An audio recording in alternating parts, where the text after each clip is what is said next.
राहुल गांधींना सुप्रीम कोर्टाने दिलासा दिलेला आहे। मानहानी प्रकरणी शिक्षेला स्थगिती देण्यात आलेली आहे। या घडीची सगळ्यात मोठी बातमी, आडनाव मानहानी प्रकरणी शिक्षेला स्थगिती देण्यात आलेली आहे। राहुल गांधींना सुप्रीम कोर्टाने हा मोठा दिलासा दिलेला आहे। प्रशांत कदम आपल्याला अपडेट देतील। प्रशांत, एक मोठा दिलासा, मोठी बातमी। नक्कीच साधारणपणे मार्च महिन्यामध्ये गुजरातमधल्या सुरत कोर्टानं या संपूर्ण प्रकरणामध्ये राहुल गांधींना 2 वर्षांची शिक्षा ठोठावलेली होती। 2019च्या निवडणुकीमध्ये कर्नाटकमध्ये प्रचार सभेमध्ये त्यांनी वक्तव्य केलेलं होतं आणि मोदी आडनावावरून टीका केलेली होती। सगळे चोर जे आहेत ते मोदी का असतात हा त्यांचा सवाल होता, ज्याच्यामध्ये नीरव मोदी, ललित मोदी आणि पंतप्रधान नरेंद्र मोदी यांचं नाव त्यांनी घेतलेलं होतं। पण या एका विधानावरून त्यांच्या विरोधात केस दाखल करण्यात आलेली होती आणि सुरत कोर्टानं 4 वर्षानंतर त्यांना 2 वर्षांची शिक्षा ठोठावलेली होती। शिक्षा 2 वर्षांची असल्यामुळे आपोआपच राहुल गांधींची खासदारकी जी आहे ती सुद्धा रद्द झालेली होती, कारण लोकप्रतिनिधी कायद्यातला जे कलम आहे त्याच्यानुसार 2 वर्षांपेक्षा जास्त शिक्षा असेल तुम्हाला तर तुमची खासदारकी जाते आणि त्याच्यामुळे लगेच अगदी दुसऱ्या दिवशी त्यांची खासदारकी जी आहे ती निलंबित करण्याची कारवाई लोकसभा अध्यक्षांनी केलेली होती। विशेष म्हणजे सत्र न्यायालय, त्याच्यानंतर जिल्हा न्यायालय आणि गुजरात हायकोर्टानं ही शिक्षा कायम ठेवलेली होती, पण सुप्रीम कोर्टानं आज या शिक्षेला स्थगिती दिली आहे।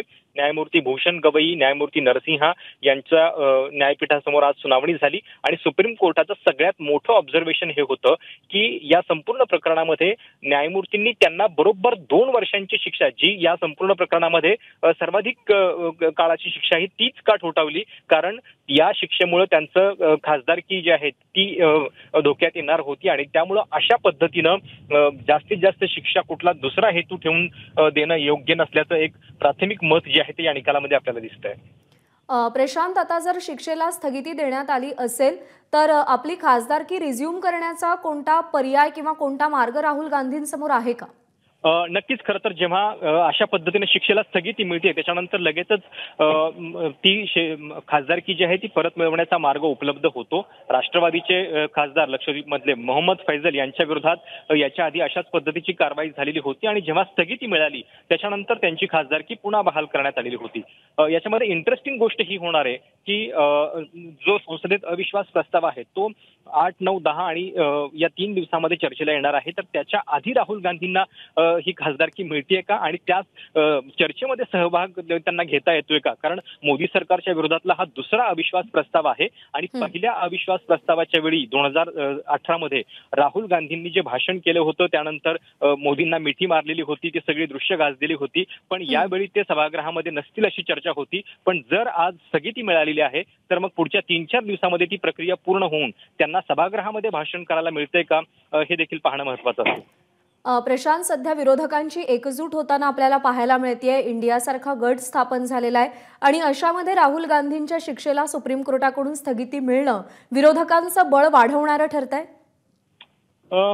खरं तर ही कारवाई जी आहे ती म्हणजे ज्या पद्धतीनं झाली त्याच्याबद्दल आश्चर्य व्यक्त केलं जात होतं, कारण एका विधानावरून थेट 2 वर्षांची शिक्षा, अर्थात जे याचिकाकर्ते होते किंवा सुप्रीम कोर्टामध्ये त्यांचे वकील होते त्यांचं म्हणणं होतं की राहुल गांधी यांनी वारंवार अशा पद्धतीची विधानं केलेली आहेत। याच्या आधी चौकीदार ही चोर है या विधानावरून त्यांना सुप्रीम कोर्टामध्ये माफी सुद्धा मागावी लागलेली होती। त्यावेळी सुप्रीम कोर्टाने त्यांना तंबी दिलेली होती आणि तरी सुद्धा ते ऐकत नाहीयेत आणि त्यामुळे त्यांना ही शिक्षा योग्य आहे असा युक्तिवाद जो आहे तो त्यांच्या वकिलांनी केलेला होता।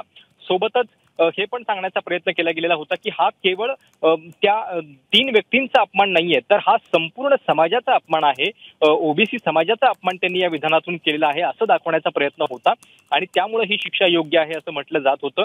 पण सुप्रीम कोर्टामध्ये हा बचाव जो आहे तो टिकू शकलेला नाहीये। या सगळ्याच्या दरम्यान वायनाडची जी पोटनिवडणूक आहे ती सुद्धा जाहीर झालेली नव्हती, म्हणजे जवळपास 3-4 महिने झालेले होते, पण तरी सुद्धा ही पोटनिवडणूक मात्र जाहीर होत नव्हती। आता राहुल गांधी यांची खासदारकी परत मिळेल त्यामुळे तो प्रश्न सुद्धा या ठिकाणी उद्भवणार नाही।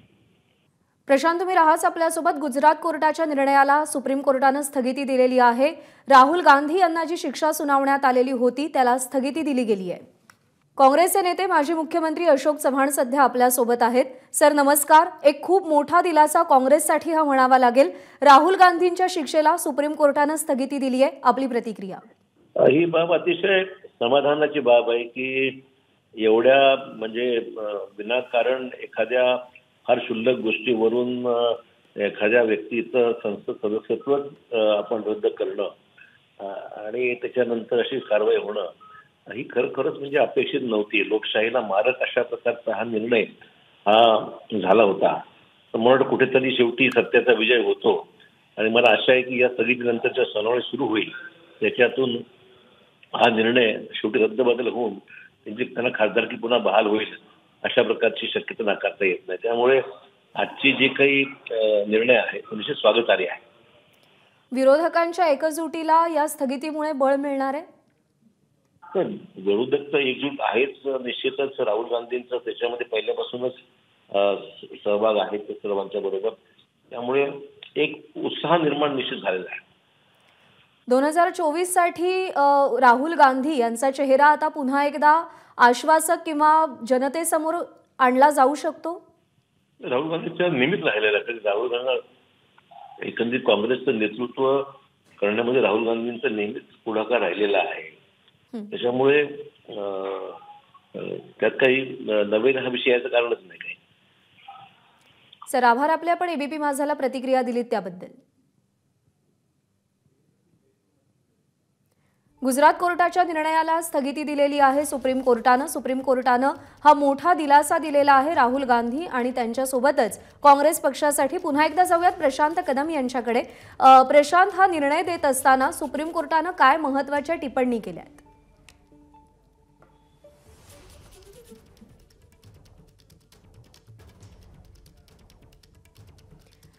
प्रशांत कदम यांच्याशी पुन्हा एकदा संपर्क साधण्याचा आपण प्रयत्न करूया. मोदी आडनावावरून जे वक्तव्य केलं गेलेलं होतं त्यावरून राहुल गांधी यांच्या विरोधात याचिका दाखल करण्यात आलेली होती. सुप्रीम कोर्टानं या याचिकेअंतर्गत दिलेल्या शिक्षेला सध्या स्थगिती दिली आहे. गुजरात न्यायालयानं मार्चमध्ये राहुल गांधी यांना 2 वर्षांची शिक्षा सुनावली होती, ज्या अंतर्गत त्यांचं संसद सदस्यत्व रद्द करत खासदारकीही रद्द करण्यात आलेली होती. पण या शिक्षेला आता स्थगिती दिल्यामुळे राहुल गांधी यांच्याकडे पुन्हा एकदा आपली खासदारकी परत मिळवण्याचा मार्ग मोकळा झालेला आहे आणि त्यासोबतच 2024च्या निवडणुका लढवण्याचा मार्गही मोकळा झालाय. प्रशांत कदम यांच्याकडे पुन्हा एकदा जाऊयात. प्रशांत, निर्णय देत असताना कोर्टानं काय महत्त्वाचे मुद्दे मांडलेत, काय टिप्पणी केली आहे? सगळ्यात महत्त्वाचं कोर्टाचं ऑब्झर्वेशन हेच आहे की या संपूर्ण प्रकरणामध्ये 2 वर्षांची जी अधिकतम शिक्षा आहे ती ठोठावण्यापाठीमागचं कारण जे आहे ते सुप्रीम कोर्टाला पटलेलं नाहीये. आणि जर त्यांना 1 वर्ष 11 महिन्यांची जरी शिक्षा झाली असती तरी सुद्धा त्यांची खासदारकी जी आहे ती धोक्यात आली नसती. म्हणजे एक प्रकारे जर तुम्ही असं म्हणताय की या वक्तव्यामधून समाजाचा अपमान झाला आहे किंवा त्यांचं वक्तव्य चुकीचं होतं तर त्याच्यासाठीची शिक्षा जी आहे ती बरोबर 2 वर्षांची का झाली आणि त्याच्याबद्दलचे प्रश्न जे आहेत ते सुप्रीम कोर्टाने उपस्थित केलेले आहेत. न्यायमूर्ती भूषण गवई, न्यायमूर्ती नरसिंहा आणि या न्यायमूर्तींच्या पीठासमोर या सगळ्या सुनावणीचं युक्तिवाद जे आहे ते झालेले होते. अभिषेक मनु सिंघवी यांनी राहुल गांधींच्या वतीनं सुप्रीम कोर्टामध्ये युक्तिवाद केला. त्यांनीच गुजरात हायकोर्टामध्ये सुद्धा युक्तिवाद केलेला होता. पण गुजरात हायकोर्टानं 2 मेच्या आसपास हे सगळं प्रकरण ऐकलं आणि 66 दिवस निकाल राखून ठेवलेला होता. त्याच्यानंतर तो निकाल जाहीर केलेला होता. याचा सुद्धा उल्लेख अभिषेक मनु सिंघवी यांनी कोर्टात केला की गुजरात हायकोर्टानं 66 दिवस आपला निकाल जो आहे तो दिलेला नव्हता. आणि या सगळ्या मुद्द्यांचा विचार करून राहुल गांधींच्या शिक्षेला स्थगिती मिळालेली आहे आणि ज्या क्षणी त्यांना स्थगिती मिळाली त्या क्षणी त्यांची खासदारकी परत मिळण्याचा मार्ग सुद्धा मोकळा झालेला आहे. सगळ्यात महत्त्वाचं हे बघावं लागेल की आता अविश्वास प्रस्तावावरती संसदेत जी चर्चा होईल त्या चर्चेच्या आधी राहुल गांधींना ही खासदारकी बहाल होतीये का आणि जर ती झाली तर या निमित्तानं राहुल गांधी बऱ्याच कालावधीनंतरचं आपलं लोकसभेतलं भाषण पुन्हा करणार का? कारण ऐतिहासिक प्रसंग आहे. मोदी सरकारच्या विरोधातला हा दुसरा अविश्वास प्रस्ताव आहे. 2014 नंतरचा 2018चा अविश्वास प्रस्ताव राहुल गांधींच्या त्या भाषणानंतरच्या मिठीनं गाजलेला होता. मग नंतर त्यांनी जे डोळे मिचकावले होते त्याची पण खूप चर्चा झालेली होती. यावेळी अविश्वास प्रस्तावाच्या चर्चेमध्ये राहुल गांधी नसणार अशी चर्चा होती आणि त्याच वेळी हा निकाल आलेला आहे. आज शुक्रवार आहे, पुढचे अजून 2-3 दिवस आहेत. त्याच्या आधी लोकसभा अध्यक्षांच्याकडे जर काँग्रेसनं धाव घेतली तर किती वेगानं हा निर्णय होतोय हे देखील आपल्याला बघावं लागेल. या सगळ्यामध्ये कोर्टानं वायनाडच्या मतदारांचा सुद्धा मुद्दा उपस्थित केला होता. वायनाडची पोटनिवडणूक सुद्धा जाहीर करण्यात आली होती. त्या मुद्द्याला धरून सुप्रीम कोर्टानं नेमकं काय भाष्य केलंय? नक्कीच. खरं तर इतका काळ एखाद्या मतदारसंघाचं प्रतिनिधित्व करणारा कोणी नसणं म्हणजे मार्चमध्ये जर त्यांची खासदारकी गेलेली होती तर जवळपास 4 महिने झाले, या 4 महिन्यामध्ये अशा एका मतदारसंघाला लोकप्रतिनिधी विना सोडणं हे पण योग्य नाहीये. निवडणूक आयोगानं अर्थात काही काही प्रकरणामध्ये खूप घाई केलेली होती. तुम्हाला थांबवते, वकिलांची प्रतिक्रिया येते पुन्हा हाई कोर्ट से यहाँ पर स्टे हो गया है, अपील में दोबारा से जो आगे चल के जो आर्गुमेंट होगा चलेगा केस, फिलहाल अभी स्टे कर दिया गया है और राहुल गांधी की सदस्यता बहाल कर दी गई है। अब वो पार्लियामेंट में देखे जाएंगे। कानूनी विकल्प सारे खत्म हो गए सर? अब नहीं, अभी तो ट्रायल होगा, अपील के चलेगा। फिलहाल हाई कोर्ट से उन्होंने सेंटेंस को स्टे कर दिया है। अब राहुल गांधी की संसद सदस्यता बहाल हो गई है, बहाल हो गई है, ऑर्डर हो गया, सुप्रीम ऑर्डर कर दिया, स्टे दे दिया है। तो अब जो औपचारिक आदेश आता है लोकसभा की ओर से, हाँ, तो वो आदेश कब तक आ जाना चाहिए? क्योंकि इस पर सुप्रीम कोर्ट का पहले का आदेश है लक्षद्वीप के जो सांसद थे फैसल साहब, उनके मामले में इमीडिएट होगा। बिल्कुल इसी मानसून सत्र में होगा, बिल्कुल होगा। मानसून सत्र में अब राहुल गांधी जाएंगे संसद? बिल्कुल जाएंगे, आपको देखे जाएंगे, इसी सत्र में देखे जाएंगे। जब सुप्रीम कोर्ट ने स्टे दे दिया तो राहुल गांधी बिल्कुल देखे जाएंगे। तनवीर भाई आइए ना, मैं आपसे बात करना चाहूंगा। तनवीर भाई, मेरे साथ बातचीत करने के लिए राहुल गांधी। आणि यानंतर पुन्हा एकदा प्रशांत कदम यांच्याकडे जाऊयात। प्रशांत, जर खासदारकी परत मिळवायची असेल तर त्याची प्रक्रिया नेमकी काय असते, कालावधी किती लागतो आणि सध्या जे संसदेचं अधिवेशन सुरू आहे त्यामध्ये राहुल गांधी आपल्याला दिसणार का?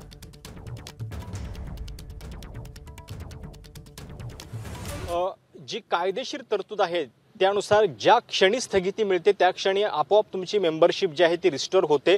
राहुल गांधींना फक्त लोकसभा अध्यक्षांच्याकडे एक पत्र आता द्यावं लागेल, कारण जसं शिक्षा झाल्यानंतर 2 किंवा 2 वर्षापेक्षा जास्त तुमची खासदारकी जी आहे ती आपोआप धोक्यात येते। त्याचनुसार जर आता त्यांच्या शिक्षेला स्थगिती मिळालेली आहे तर याच निकालानं त्यांचं सदस्यत्व जे आहे ते सुद्धा आपोआप बहाल झालेलं आहे। फक्त त्याची एक औपचारिकता जी आहे ती त्यांना लोकसभा अध्यक्षांच्याकडून पूर्ण करून घ्यावी लागेल आणि तेच याच्यामध्ये महत्त्वाचं असेल।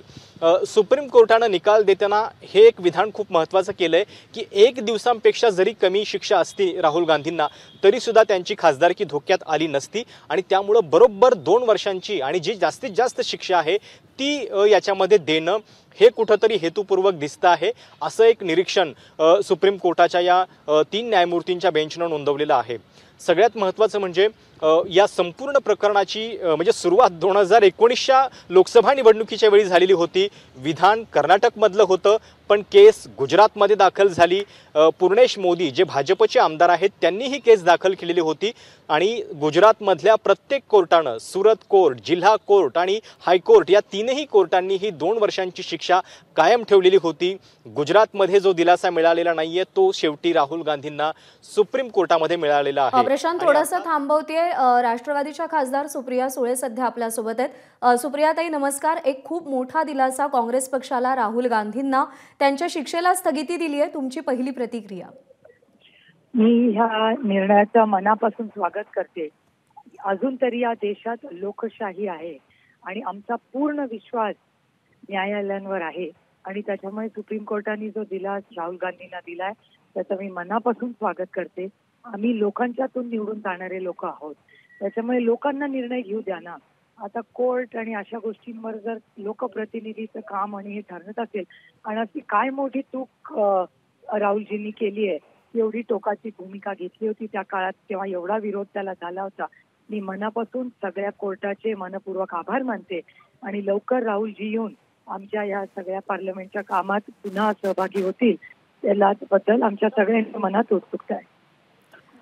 सुप्रियाताई, कोर्टानं ज्या महत्त्वाच्या गोष्टी सांगितलेल्या आहेत त्यानुसार कोर्टाचं असं म्हणणं आहे की 1 दिवसांपेक्षा जरी कमी शिक्षा झाली असती तरी सुद्धा त्यांची खासदारकी रद्द झाली नसती किंवा गुजरात न्यायालयानं 66 दिवस निर्णय राखून ठेवला आणि मग ही शिक्षा सुनावली। हे सगळं काही हेतुपुरस्सर केलं गेलंय का, अशी एक शंका कोर्टानं व्यक्त केली। त्याकडे तुम्ही कसं पाहता, त्याबद्दल काय मत आहे तुमचं?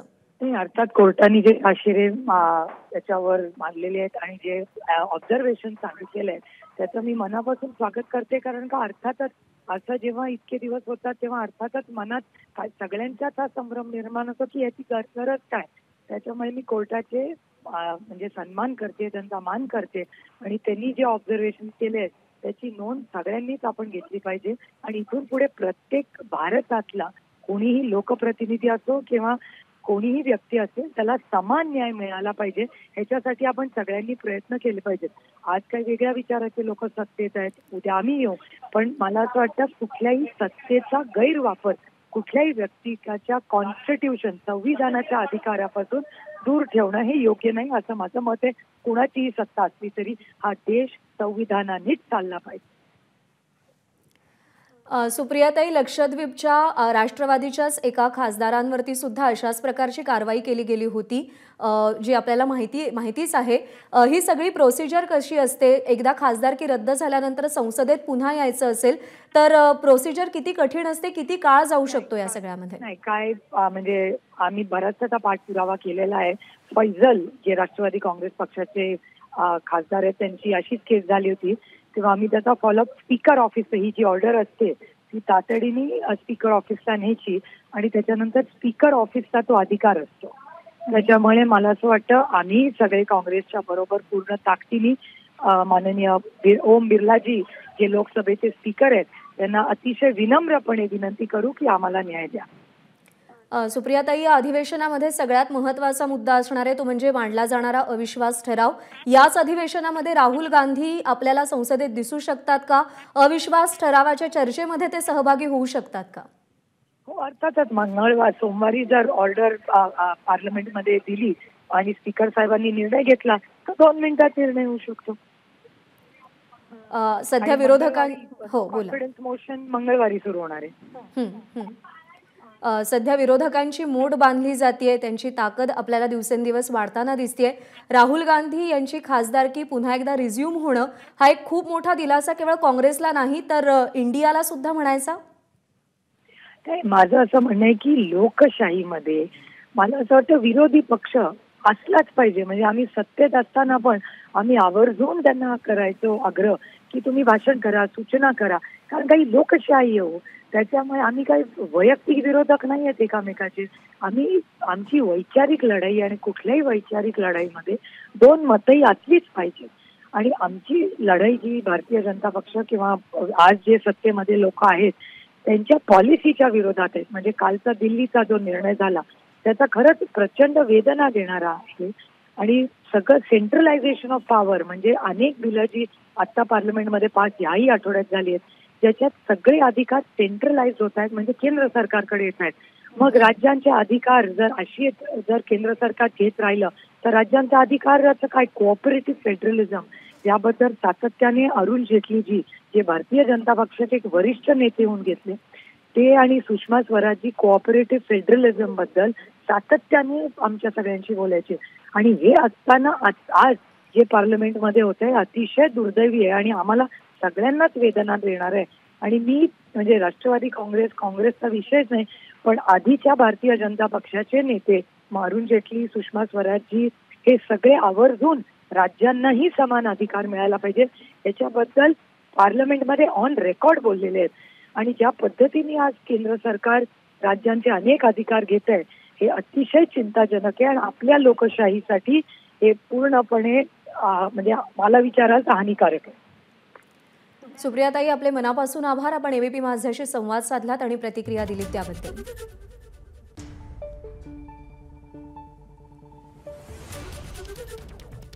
आणि आपले प्रतिनिधी वेदांत नेब सध्या आपल्यासोबत आहेत आणि वेदांत सोबत काँग्रेसचे नेते भाई जगताप सध्या आहेत आणि वेदांत त्यांच्याशी संवाद साधेल. वेदांत,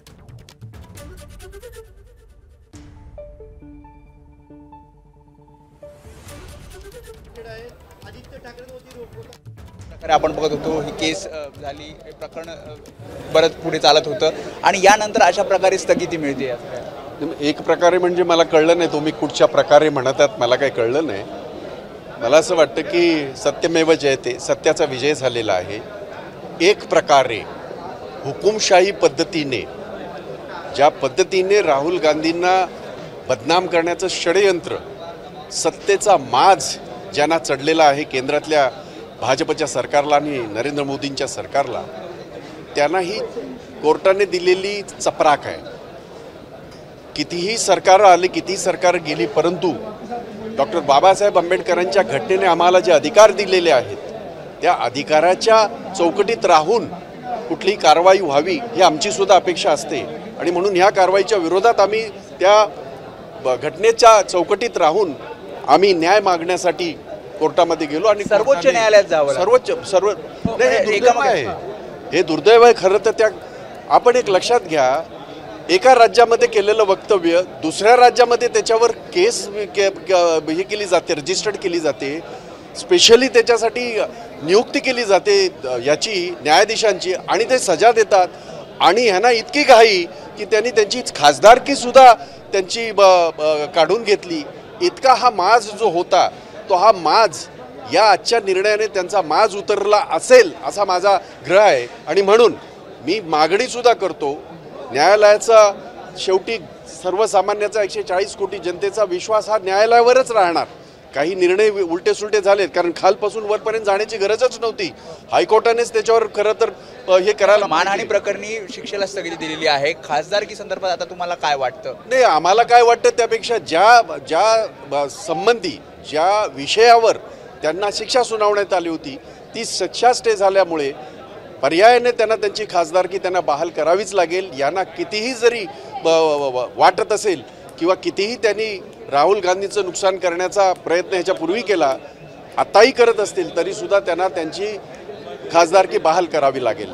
त्यामुळे प्रज्ञा, हे होते भाई जगताप. ज्या प्रकारे आपण बघतोय काँग्रेस नेत्यांच्या या प्रतिक्रिया येत आहेत, त्यांचं असं म्हणणं आहे की सत्याचा खरं तर विजय झालेला आहे, कारण ज्या प्रकारे हा निर्णय सर्वोच्च न्यायालयाचा या संदर्भात आलेला आहे. प्रज्ञा. वेदांत, धन्यवाद भाई जगताप यांच्याशी संवाद साधल्याबद्दल. तर राहुल गांधी यांना सुप्रीम कोर्टानं मोठा दिलासा दिलेला आहे. या घडीची सगळ्यात मोठी बातमी, आडनाव मानहानी प्रकरणी शिक्षेला स्थगिती देण्यात आलेली आहे आणि कायदेशीर तरतुदीनुसार ज्या क्षणी शिक्षेला स्थगिती मिळते त्या क्षणी पुन्हा एकदा खासदारकी रिझ्यूम होऊ शकते. त्यामुळे सध्या जे संसदेचं अधिवेशन सुरू आहे त्यामध्ये राहुल गांधी आपल्याला पुन्हा एकदा दिसू शकतात. तर या घडीची ही मोठी बातमी. काँग्रेसच्या गोटामध्ये सध्या प्रचंड आनंद पाहायला मिळतोय, काँग्रेस कार्यकर्त्यांमध्ये उत्साह पाहायला मिळतोय. राहुल गांधी यांना गुजरात न्यायालयानं जी शिक्षा सुनावलेली होती त्या शिक्षेला सुप्रीम कोर्टानं स्थगिती दिलेली आहे. त्यामुळे राहुल गांधी यांची खासदारकी पुन्हा एकदा मिळवण्याचा मार्ग मोकळा झालाय. या बातमीवर आपण कायम असू. पुढचे अपडेट्स अमोल सोबत. एबीपी माझा, उघडा डोळे बघा नीट.